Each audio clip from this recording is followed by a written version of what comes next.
Jubilee Hills counting మీదే రాష్ట్రం అంతా చాలా ఉత్కంఠంగా ఎదురు చూస్తున్న పరిస్థితి. ఇదే అంశంపై మనతో మాట్లాడడానికి ఎమ్మెల్సీ దాసోజు శ్రవణ్ ఉన్నారు. అన్న ఏంటి కౌంటింగ్ ముందు వరకు పోలింగ్ ముందు వరకు దాదాపు సర్వేలు కానీ ప్రీ పోల్ సర్వేలు కానీ అన్నీ బీఆర్ఎస్ వైపు ఉన్నాయి. ఏంటి ఆ 2 రోజుల గ్యాప్లో ఏం జరిగింది అనుకుంటారు? అసలు ఏం జరిగింది? ఏం లేదు, వాళ్లకు ప్రజల మీద విశ్వాసం కోల్పోయినారు. ప్రజలు ఓట్లు వేస్తారనే నమ్మకం రేవంత్ రెడ్డికి పోయింది. ఫెయిల్యూర్ గవర్నమెంట్ అనేది ప్రజలకు బలంగా తెలిసిపోయింది. తర్వాత మిమ్మల్ని మోసగించినారు, అనేక వాగ్దానాలు చేసి అధికారంలోకి వచ్చి అమలు చేయట్లేదని ప్రజలు ఒక మోసపోయాము అన్నటువంటి ఒక భావంతో ఉన్నారు. మాకు ఓట్లేయరు అని చెప్పని స్పష్టంగా అర్థమైంది. ఈ అర్థమైనటువంటి ఒక ధర్మిలో ఏం చేసినారంటే దొడ్డిదారి పట్టే ప్రయత్నం చేసినారు. 2500 రూపాయలు పంచే ప్రయత్నం చేసినారు. గూగుల్ పేలతోటి రోడ్ల మీద ఆపి డబ్బులు ఇచ్చినారు.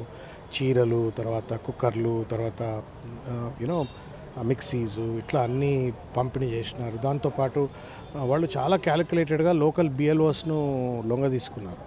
బిఎల్ఓస్తో వాళ్ళకి కొంత ఐడియా ఉంటుంది, ఎవరు షిఫ్ట్ అయిన వాళ్ళు ఎవరు, చనిపోయిన వాళ్ళు ఎవరు, అసలు అక్కడ ఉండని వాళ్ళు ఎవరు, ఆ వివరాలన్నీ సేకరించుకొని అవన్నీ కూడా బోగస్ ఓట్లు మీకు క్యాలిక్యులేటెడ్గా ఒక 20-25 వేల ఓట్లు అట్లా ప్లాన్ చేసుకున్నట్టు సమాచారం. మొత్తం బుర్ఖాలలో రావటము, ఫేక్ ఓటింగ్ అంతా కూడా చేయటం. మీరు ఇప్పుడు చూసినట్టయితే మహిళా ఓటింగ్ పర్సంటేజ్ ఎక్కువ ఉంటుంది. మీరు చూడండి, out of the total fold oats నేను మీకు సంఖ్యతో చెప్తా. ఇప్పుడు మీకు టోటల్ పోల్డ్ ఓట్స్లో ఫిమేల్ 99,771. అంటే మొత్తానికి కొంత మహిళలను దింపేసి కొంత పోల్డ్ ఓట్స్ను పెంచుకునే ప్రయత్నం చేసినారు. బోగస్ ఓటింగ్ ఎంఐఎం ద్వారా పెద్ద ఎత్తున ఒక దాష్టికాలకు పాల్పడ్డారు. ఎప్పుడో చిన్నప్పుడు అంటే రాయలసీమలో ఇట్లా జరుగుతుందట అని విన్నాం. తర్వాత ఉత్తరప్రదేశ్, బీహార్లో ఇట్లా ఉంటాయని చెప్పని విన్నాము. తర్వాత ఫిరోజ్ ఖాన్ నాంపల్లి ఎమ్మెల్యే ఎప్పుడు బోగస్ ఓటింగ్ అంటే ఏందో అనుకున్నాం.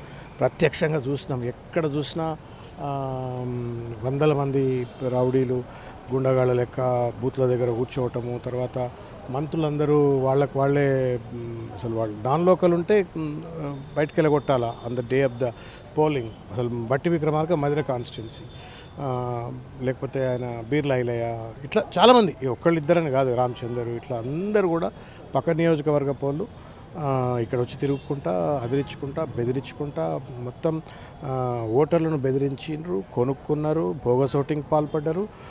మొత్తానికి తద్వారా గెలవాలా అనేటువంటి ఒక తప్పుడు విశ్వాసంతో ఉన్నారు. కానీ నాకు పోలింగ్ ముందుకే, దాదాపు పోలింగ్ నెల రోజుల ముందే ఓట్ చోరీకి సంబంధించి అటు రాహుల్ గాంధీ ఏమో దేశవ్యాప్తంగా ఓట్ చోరీ జరుగుతుందని చెప్తున్నారు. ఇక్కడేమో దొంగ ఓట్లు ఉన్నాయని చెప్పేసి మీరు ఎలక్షన్ కమిషన్ కూడా కలిశారు, చాలా వరకు ఫైట్ చేశారు పార్టీ తరఫున. మరి ఎక్స్పెక్ట్ చేయలేదా ఇన్ని దొంగ ఓట్లు పడతాయన్న? మీరు ఎక్స్పెక్ట్ చేయలేదా? ఏం జరిగింది అసలు? అంత ఎత్తున ఇప్పుడు ఎన్నికల కమిషన్ ఇట్లా వాళ్ళు ఏదో రేవంత్ రెడ్డి పేరోల్ మీద ఉన్నట్టు వ్యవహరిస్తారని అనుకోం కదా. పోలీసులంతా ఏదో రేవంత్ రెడ్డికి తొత్తులుగానో లేకపోతే ప్రభుత్వానికి తొత్తులుగా పనిచేస్తారు అనుకోం కదా. We assume that they will play the role of a constitutional functionaries. ఇప్పుడు ఎన్నికల కమిషన్ ఒక 20 కంప్లైంట్లు ఇచ్చినాం, no action was taken. Police వాళ్లకు పిన్ పాయింటెడ్గా చెప్పాము, ఈ గుండగాలు ఉన్నారు, ఈ అవుట్ సైడర్స్ ఉన్నారు, ఈ ఓటర్లను బెదిరిస్తున్నారు, ఈ ఓటర్లను కొనుక్కుంటున్నారు, దయచేసి పట్టుకోండి.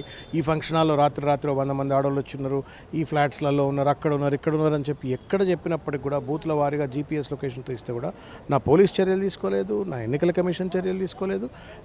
ఇక కాంగ్రెస్ వాళ్ళైతే వాళ్ళ ప్రేరేపితంగా జరిగినటువంటిది. ఈ ముగ్గురు కూడా కుమ్మక్కైనారు. ఇది ఫస్ట్ ఆఫ్ ఇట్స్ కైండ్. దురదృష్టం ఏంటంటే ఈ రకమైన ఎన్నిక నా జీవితంలో నేను ఎప్పుడు చూడలేదు. నాకు తెలిసి మీరు కూడా చూసి ఉండకపోవచ్చు. ఇది బీహార్, ఉత్తరప్రదేశ్ను తలపించేటువంటి ఒక దుర్మార్గమైనటువంటి ఎన్నిక. వాళ్ళది ఎట్లుంది అంటే, హమ్ బోగస్ ఓటింగ్ కర్తే హై, ఆప్ ఆకే పూछना नहीं, खड़ना भी नहीं है, हम बोगस ఓటింగ్ కర్తే, నిలబడితే మేము మీద దాడి చేస్తాం అన్నటువంటి ఒక రీతిలో ఒక రిప్రెసివ్గా, వైలెంట్గా ఉన్నటువంటి ఒక వాతావరణం. సాధ్యమైనంత వరకు ఎక్కడ పడితే అక్కడ నిలదీసే ప్రయత్నాలు, అడ్డుకునే ప్రయత్నం చేసినప్పటికీ కూడా చాలా కుట్రపూరితంగా ఫస్ట్ స్పెల్ ఆఫ్ 2 అవర్స్లోనే బోగస్ ఓటింగ్ చేసినారు. మళ్ళీ లాస్ట్ స్పెల్ ఆఫ్ 2 అవర్స్లో పెద్ద ఎత్తున బోగస్ ఓటింగ్ చేయాలని ప్రయత్నం చేసినారు. పోలీసులు వాళ్ళకి పూర్తి సహకారం పోలీసులు అయితే. కాబట్టి ఈ ఎన్నిక ఒక ఫార్స్ ఎన్నిక. రాహుల్ గాంధీ ఏమో దేశమంతా పోయి ఓట్ చోరీ అని బీహార్లో అంటుంటాడు. మరి ఇక్కడ ఓట్ చోరీ గురించి ఆయన మాట్లాడాడు. అందుకే వాళ్ళ ట్వీట్ చేశా, రాహుల్ గాంధీ మీరు మాట్లాడే దానికి లెజిటమసీ రావాలంటే తెలంగాణలో జరుగుతున్నటువంటి ఒక బోగస్ ఓటింగ్కు జరిగిన ఓట్ చోరీకి కూడా మీరు సమాధానం చెప్పాలా, లేకపోతే ఇది హిపోక్రసీ అవుతుంది అని చెప్పని. కాబట్టి మరి రాహుల్ గాంధీని నిందించాలా, రాహుల్ గాంధీ అనుచరుడు అని చెప్పుకుంటున్న రేవంత్ రెడ్డిని నిందించాలా, లేదు రాజ్యాంగబద్ధ సంస్థ అయిన ఎన్నికల కమిషన్ను నిందించాలా, లేకపోతే కస్టోడియన్స్ ఆఫ్ ద కాన్స్టిట్యూషన్ అయినటువంటి ఒక పోలీసులను నిందించాలా. మొత్తానికి మాత్రం ఒక దుర్మార్గమైనటువంటి ఒక ఎన్నిక నేను చూశాను. ఆ రోజు రాత్రి పోలింగ్ అయిన రాత్రి నిద్ర కూడా సరిగ్గా పట్టలేదు. ఈ ఎన్నికలు ఇట్లా ఉంటే ప్రజలు పాపం స్వచ్ఛందంగా లైన్లో నిలబడి ఓట్లు వేసినారు ఒక వ్యక్తిని గెలుపుకోవాలని. ఓటర్ కానివ్వండి, ఓటర్గా పట్టుకొచ్చిన ఓట్లు వేయిస్తే, బోగస్ ఓట్లు వేయిస్తే, మొత్తం మ్యాండేట్ను సబ్వర్ట్ చేస్తే ఎట్లా చెప్పండి? అది అసలు అది ఏం డెమోక్రసీ, ఏం కాన్స్టిట్యూషన్, ఏం ఎన్నికలు ఇవి? మొత్తం రేవంత్ రెడ్డి ఒక రౌడీ రాజకీయాన్ని, రౌడీ ఎన్నికల తతంగాన్ని చూపెట్టినాడు. ఈ ఫస్ట్ ఎన్నిక ఆయన వచ్చిన తర్వాత ఇదే ఇట్లా ఉంటే రేపు లోకల్ బాడీ ఎట్లా చేస్తాడు, తర్వాత గ్రేటర్ హైదరాబాద్ కార్పొరేషన్ ఎన్నికలు ఎట్లా చేస్తాడు, మిగతా కార్పొరేషన్స్ ఎట్లా చేస్తాడు. కాబట్టి Rahul Gandhi must does he mean by what ఈ టాక్స్. ఆయన మాట్లాడుతున్నటువంటి ఒక ప్రజాస్వామ్యము, రాజ్యాంగము, పారదర్శకత, ఇంకా రకరకాల ముచ్చట్లు ఏదైతే ఆయన మాట్లాడుతూ ఉన్నాడో ఆ మాటలు తెలంగాణలో అమలు కావు. అవి కేవలం తెలంగాణేతర ప్రాంతాలకే అమలు అవుతుంది అనుకుంటే దేవుడు కూడా కాపాడలేడు తెలంగాణని. ఇది మొదటి నుంచి చాలా వరకు 6 గ్యారంటీల అమలుకు సంబంధించి కానీ, లేకపోతే 2 ఏళ్ల ప్రభుత్వ పాలన గురించి మీరు చాలా వరకు ప్రచారం చేశారు. అదంతా ఏం పనిచేయలేదు, ఏమనిపిస్తుంది? Public were absolutely in favour of BRS.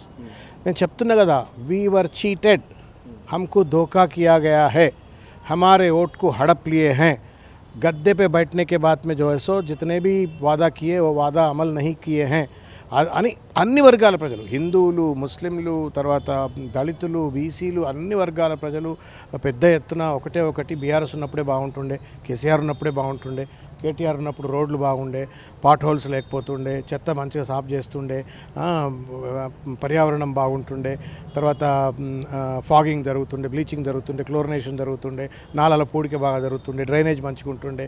పట్టుమని 10 నిమిషాలు వర్షం పడితే పొంగిపొర్లే పరిస్థితి ఏర్పడ్డది. హైదరాబాద్ ఆగమాగం అయిపోయింది, బ్రాండ్ ఇమేజ్ నష్టపోయింది, లా అండ్ ఆర్డర్ నష్టం అయిపోయింది, తర్వాత రియల్ ఎస్టేట్ రంగం మొత్తం సర్వనాశనం అయిపోయింది, బర్కత్ లేకుండా పోయింది. మొత్తం ఈ బేకార్ ఆద్మీయే ఇసుకు హటానా అని చెప్పని వ్యక్తి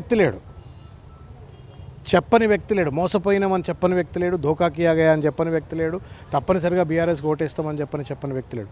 అందుకే మేము ఇప్పటికి కూడా నమ్ముతున్నాం, ఇంత పెద్ద ఎత్తున ఓట్లు 100 కోట్లు వంచిండంటున్నారు Revanth Reddy last 2 days 100 crores. నువ్వు 100 కోట్లు వంచినప్పటికి కూడా భగవంతుడు ఉన్నాడు పైన, ప్రజలు ఉన్నారు. తప్పనిసరిగా సత్యం గెలుస్తుంది, ధర్మం గెలుస్తుంది, బీఆర్ఎస్ పార్టీ గెలుస్తుంది. ఫైనల్గా చెప్పండి, పోలింగ్ శాతం పెరగకపోవడానికి కారణం కూడా, ఎందుకంటే గతంలో కంటే ఇప్పుడు 1% పెరిగింది. ఈ బెదిరింపులు, రౌడీజం ఏమైనా కారణం అనుకుంటారా, లేకపోతే ఇంకేమైనా కారణాలు ఉంటాయి అనుకుంటారా? ఎందుకు ఓటర్లు బయటకు వచ్చి ఓటు వేయడానికి ఇష్టపడలేదు అంటే ఏం చెప్తారు? అంటే ఒకటి భయానకమైనటువంటి ఒక వాతావరణం కనుక సృష్టించినట్టయితే ఎవరు కూడా బయటికి రారు. పర్టికులర్లీ ఎడ్యుకేటెడ్ పీపుల్, కాలనీస్లో ఉన్నవాళ్ళు, అపార్ట్మెంట్స్లో ఉన్నవాళ్ళు ఎందుకు వచ్చిన పీకులాట, లైన్లో నిలబడాలి ఎందుకు, వాడు రౌడీగాడు వచ్చి బెదిరియాలి ఎందుకు, వాడు గొడవలు జరిగితే ఎందుకు వచ్చినా అని చెప్పని ఒక వాస్తవానికి రాజకీయం పట్లనే కొంత విముఖత భావం చదువుకున్న వాళ్ళు వచ్చేసింది. Particularly middle class, upper middle class and then elite సెక్షన్స్కు పాలిటీషియన్స్ పట్ల కొంత విముఖత వచ్చింది. దానికి తోడుగా గుండాగాళ్ళు తిరుగుతున్నారట, రౌడీగాళ్ళు తిరుగుతున్నారట, బోగస్ ఓటింగ్ చేస్తారట, కొంత హల్చల్ ఉంటుందట అనుకున్నప్పుడు ఏదో వాడు కామన్ దెన్ ఎందుకు ఆ గుంపులో ఉండాలని చెప్పని అనుకుంటారు, ఆ గొడవల్లో మేము ఎందుకు భాగస్వామి కావాలని చెప్పని అనుకుంటారు. దీనికి స్క్వేర్లీ రెస్పాన్సిబుల్ ఎవరు? Whose responsible? సి విజిల్ పనిచేయదు. సి విజిల్ అని ఒక కంప్లైంట్ చేసే యాప్ ఉంటుంది, అది పనిచేయదు. ఎన్నికల సంఘం ఈడ పలానా దగ్గర ఇట్లా లా అండ్ ఆర్డర్ ప్రాబ్లం ఉంది, వైలెన్స్ ఉంది, చర్యలు చేపట్టరు. తర్వాత పోలీసులు మొత్తం రౌడీగాళ్లకు తొత్తులు లెక్క, వాళ్ళు పాలకపక్షానికి తొత్తులు లెక్క వాళ్ళు వ్యవహరిస్తున్నారు. మంత్రులందరూ ఒక రేవంత్ రెడ్డి తప్ప పోలింగ్ డే నాడు అందరూ కాన్వాయ్లు వేసుకొని తిరిగినరు, ఓటర్లను బెదిరించేదానికి, ప్రలోభపరిచేదానికి తిరిగినరు. ఇవన్నీ చూసిన తర్వాత why would anybody would want to come out and vote, you tell me. So it's election commission. నాకైతే సుదర్శన్ రెడ్డి గారిని జాలి చూపెట్టాలన్నా, ఆయన పట్ల కోప్పడాలన్నా నాకైతే అర్థం కావట్లేదు. నేను చేతులు ఎత్తి 2 సార్లు పోయినాను. ఒకసారి కేటీఆర్ గారితో కలిసిపోయినాం, తర్వాత ఒకటి నేను ఆర్ఎస్ ప్రవీణ్ కుమార్ గారు పోయినాం. 2 చేతులు ఎత్తి దండం పెట్టి చెప్పిన, సార్ ఒక 2-3 ఆఫీసర్స్ చాలా ఓవర్గా యాక్టింగ్ చేస్తూ ఉన్నారు, బెదిరిస్తున్నారు, మా వాళ్ళు 5 ప్రచారానికి వెళ్తే కూడా పర్మిషన్ ఏదని చెప్పని ఎంసీసీకి వ్యతిరేకంగా వాళ్ళు వ్యవహరిస్తున్నారు, చర్యలు తీసుకోండి అంటే తీసుకుంటామండి తలకాయ ఊపే చర్యలు లేవా? మరి ఆయనకి ఏం బలహీనతలు ఉన్నాయా, ఏం బలీయమైన పరిస్థితులు ఎదుర్కొంటున్నాడా? ఒక రకమైన ఒక బేలతనంతో అక్కడ కూర్చున్నాడు. గంత చేతగానోళ్ళు ఆ CEO పొజిషన్స్లో కూర్చోవద్దు. if he's so incompetent that he cannot take appropriate decisions and then sternly act against these perpetrators of model code of conduct, నువ్వు వాళ్ళపైన చర్యలు తీసుకెళ్ళిపోతే ఎందుకు కూర్చోాలి కుర్చీ మీద నువ్వు? Squarely election commission is responsible. విచ్చలవిడి రోడ్ల మీద ఆపే పైసలు పంచుతున్నారు, పోలీసు వాళ్ళు పక్క నుండి పైసలు పంచిస్తున్నారు. మరి ఎన్నికల ఫ్లయింగ్ స్క్వాడ్ ఏది, అబ్జర్వర్ ఏడి, ఎక్కడ పోయినారు మీరు? మొత్తం ఎన్నికల ₹1 పట్టుకున్నారా? ఎప్పుడన్నా పట్టుకున్నారా? 100 కోట్లు పంచినారు. 2500 రూపీస్ చొప్పున సాచురేషన్ మోడ్లో పంచిండ్రు. ఇక మీరు ఇమాజిన్ చేయండి. కాబట్టి ఇదంతా ఒక ఫార్స్ ఎక్సర్సైజ్ జరిగింది. అయినప్పటికీ కూడా we believe in God, we believe in democracy, we believe in constitution. కాబట్టి ధర్మం గెలుస్తుంది. గతంలో చాలా ఉప ఎన్నికలు జరిగాయి, ఇప్పుడు జూబ్లీహిల్స్ ఉప ఎన్నిక కూడా జరిగింది. మీరు ఏదైనా ఉప ఎన్నికల్లో ఇలాంటి అబ్జర్వ్ చేశారా? మీ పొలిటికల్ కెరీర్లో ఇలాంటి ఉప ఎన్నికలు ఎప్పుడన్నా కానీ, లేదా హుజురాబాద్లో కానీ, లేకపోతే మునుగోడులో కానీ కూడా ఇట్లా ఒక హల్చల్ అనేటువంటిది బై ఎలక్షన్లో కొంచెం ఎక్కువ ఉంటుంది. ఎందుకంటే అన్ని నియోజకవర్గాలకు సంబంధించిన ఆయా పార్టీల నాయకులు అక్కడ వచ్చి మోహరించి ఉంటారు కాబట్టి కొంత హల్చల్ ఎక్కువ కనబడుతుంది. బట్ బోగస్ ఓటింగ్ ఏంటి?